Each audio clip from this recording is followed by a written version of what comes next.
Welcome to my kitchen. Hey, I am here today making yet another fabulous recipe containing our friend Philadelphia cream cheese. Now, I have a lot of men in my life. I am the mother of 4 wonderful boys. The oldest is almost 22 and the youngest is 7. I also have a daughter. She's the ultimate princess with all those boys. And I do have a great husband to help me out with all those kids. Now, if I want to make something that is going to please everybody, this is going to be the recipe that will do it. This is something that my kids, especially the boys, ask for all the time. Now, my husband lovingly refers to this as my stuffed meat that is covered in meat dish. But us girls, we prefer to call it my stuffed pork tenderloin that's been wrapped in bacon and glazed with a wonderful, fragrant peach chipotle sauce. Whatever you want to call it, I don't really care. Let's just go ahead and make this because I know what you're going to call it. It's delicious. So let's get busy because maybe you want to make this for your family today. Okay, I think by now you've probably figured out that this is not the dish that you're going to serve to your vegetarian friends. No, this is a meat lover's dream come true. So let's kind of review the ingredients that we need for a recipe. First, we're going to start with a nice pork tenderloin. Then we need a pound of your favorite bacon. We also need some pork chorizo, some Mexican-style Kraft shredded cheese, some brown sugar, some chipotles packed in adobo, some peach preserves, a little seasoning, and of course our favorite friend, our Philadelphia cream cheese. And today we are going to use the garden variety because we want lots of flavor. Now we're going to prepare our pork tenderloin for all that wonderful filling that we're going to put inside. So to do that, we need our tenderloin nice and flat. So we're going to butterfly this open. So with a sharp knife, I'm going to cut down the middle of our tenderloin. Now don't go all the way through. And then I'm just going to kind of open it up and make another cut, kind of sideways, and fold that out. I'm trying to kind of unfurl this pork, kind of flatten it out. Okay, there we go. So now I have it opened. And we're trying to get this as flat as possible. So next I'm going to take my meat tenderizer or my meat pounder, whatever you want to call it, and I'm going to start pounding out this meat so it's nice and flat and thin.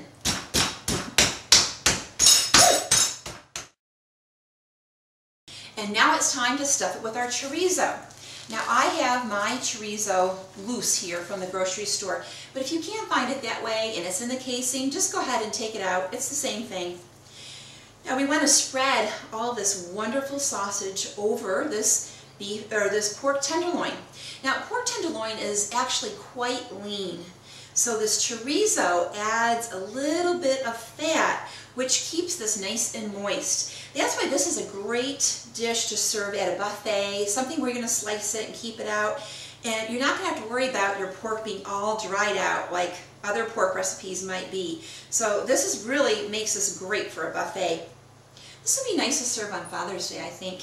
Maybe even at a graduation party. Now all my chorizo is all laid out on top of my pork tenderloin. Now I'm going to take my Philadelphia garden style cream cheese and I'm going to put this right down the middle. All my cream cheese laid out. And it's time to sprinkle some Mexican cheddar or Mexican cheese on top of this. So open my bag. I'm going to open my bag.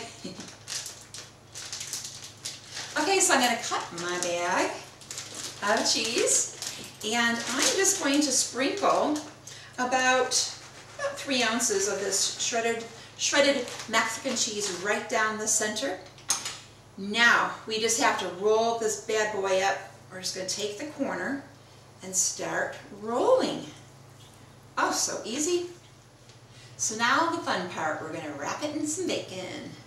Now, just like all that beautiful pork chorizo sausage that we stuffed this pork tenderloin with, this bacon is going to give this tenderloin a lot of flavor and also keep it nice and moist with all this extra fat that's in the bacon.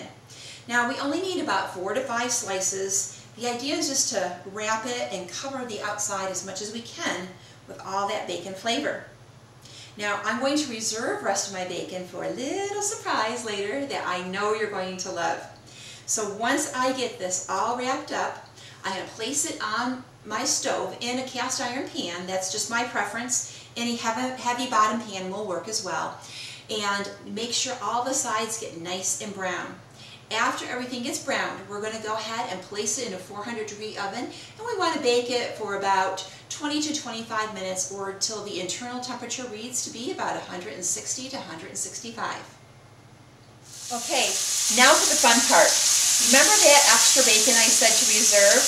Well, go ahead and dice it up into like small to medium pieces, and then add them straight into that fry pan that you used to brown your pork tenderloin. Now, this is so fun because what I'm making is caramelized bacon bits to go on top of this wonderful meat dish. You know, it's not like I think I need to add more to bacon to make people like it, but this is so good. You're just going to sit there and kind of eat it like bacon candy. Okay, armed with my heat protection, I'm going to go ahead and pick up this cast iron pan and drain off some of that bacon fat. Now we want to reserve a little bit. My bacon got nice and crispy, just the way I want it for this recipe. Okay, I'm going to say I have like 1 to 2 tablespoons of bacon fat left into that pan. Now I want to caramelize it. So I'm going to take some brown sugar. I'm going to start with about 1/3 of a cup. Okay, maybe just a little bit more. And then I'm going to take some fresh ground pepper. Give it a little kick there. Then I'm just going to go ahead and coat all those pieces of bacon with that nice brown sugar. Now, this is not a time to leave this pan. We got to sit here and watch it because we don't want it to burn. We just want these pieces of bacon to get sweet and crunchy. Okay, I know I got to stop eating all this caramelized bacon, but you know, it's so good, it's better than a chocolate truffle. But I need to save it for my pork tenderloin, so I'm going to be a good girl and stop for a while. Now, meanwhile, I need to concentrate on making this glaze for the pork tenderloin because it's getting ready to come out.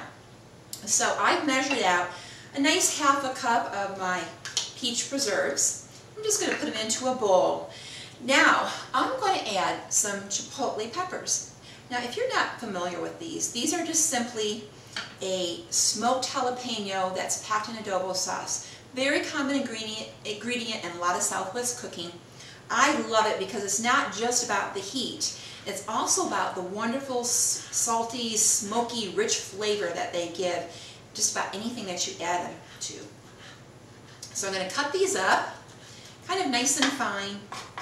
Then I'm also going to take a clove of garlic, put it into my press, and press it right into my bowl as well. Now, I'm going to combine all these together and put these on my pork tenderloin at the last 5 to 10 minutes of cooking so it can get nice and caramelized and get sweet and sticky. Oh, so good. My pork tenderloin came out of the oven and I have been busy slicing it and placing it on a nice serving platter. You know, it's just so amazing because when you cut into this, you see all that blended cheese in the middle and it's just oozing out, making this wonderful cream sauce. And on the outside we have that crispy, crunchy bacon that's covered in that glaze, and the smell of that chorizo, oh, it's just incredible. Well, I can't take this anymore. I have to give this a try. Oh, wait a minute, forgot something. I have to put my caramelized bacon. Now you know that's my favorite part. Now this is so tender I don't even need a knife. You get some of that rich cream filling. This is so good. You know, whether you want to call it meat stuffed meat, wrapped in meat, or if you want to call it a stuffed pork tenderloin with a wonderful peach chipotle glaze, whatever you want to call it, there's one thing we can all agree on. We can call this delicious.